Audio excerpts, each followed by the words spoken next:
పగడాల ప్రవీణ్ అన్నని యాక్సిడెంట్ అండి, మీరు హత్య అంటారేంటి? ఒప్పుకోకపోతే కేసులు పెడతామని వాళ్ళంత స్పష్టంగా చెప్తుంటే మీరు ఇంకా హత్య అంటారేంటి? యాక్సిడెంట్ అండి అది. యాక్సిడెంట్. రోడ్డుకి 9 అడుగుల దూరంలో మనిషి పడిపోయి ఉన్నాడు. మనిషి మీద బుల్లెట్ పెట్టేసింది కాళ్ల మీద నుంచి తల వరకు. యాక్సిడెంట్ అది, నమ్మండి మీరు. యాక్సిడెంట్ కాదని ఎలా అంటారు? మనిషి గుండెల మీద బూటుకాలతో తన్నిన గుర్తులున్నాయి, అయినా అది యాక్సిడెంటే అని నమ్మాలి మీరు. కళ్ళకు పట్టుకున్న కళ్ళజోడును చాలా జాగ్రత్తగా కింద పడిపోయిన తర్వాత కూడా తీసి పక్కన మడిచి పెట్టుకొని చచ్చిపోయాడు ప్రవీణ్ అన్న. యాక్సిడెంట్ అది మీరు నమ్మాలి.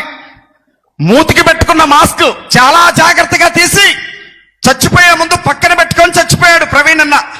యాక్సిడెంట్ అది మీరు నమ్మాలి. హైదరాబాద్ నుంచి బయలుదేరి రాజమండ్రి వెళ్లే ఆ దారిలో సుమారు 15 గంటల సీసీటీవీ ఫుటేజ్ తీశారు.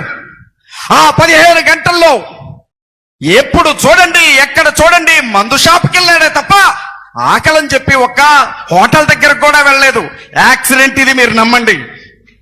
స్పృహ తప్పి పడిపోయిన తర్వాత కూడా రామవరప్పాడు జంక్షన్ లో 4 గంటలు పడిపోయి ఉన్నప్పుడు కూడా స్పృహ లేని స్థితిలో కూడా తలకుండే హెల్మెట్ తీయలేదు, మూతుకున్న మాస్క్ తీయకుండానే 4 గంటలు పడిపోయి ఉన్నాడు. యాక్సిడెంట్ ఇది మీరు నమ్మండి.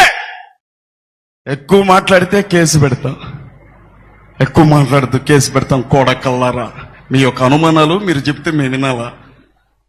ఆధారాలు పెట్టండి రా, ఆధారాలు. మాకు తెలియక నేను హత్య అనుకున్నాను. పోలీస్ వ్యవస్థ అంతా నన్ను క్షమించాలి, నేను నమ్మేశాను. 3 కేసులు పెట్టగానే నాకు బుద్ధి వచ్చేసింది. నిజంగా అది యాక్సిడెంట్ అండి బాబు, ఇంకా ఎక్కువేం మాట్లాడద్దు. అది యాక్సిడెంట్.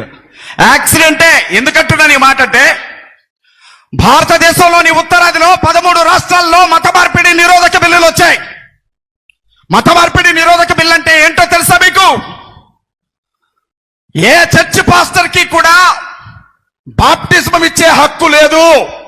ఒకవేళ ఎవడైనా నేను యేసుక్రీస్తు ప్రభువుని నమ్ముకున్నాను అంటే అతడు 2 నెలల ముందే ఎంఆర్ఓకి అప్లికేషన్ పెట్టుకోవాలి. మత మార్పిడి నిరోధక బిల్లు వచ్చిన రాష్ట్రంలో ఏం జరిగిందో తెలుసా మీకు? బైబుల్ పట్టుకొని ఎవడైనా మరొక వ్యక్తికి యేసు గురించి చెబితే వాడికి యావజ్జీవ కారాగార శిక్ష పడుతుంది.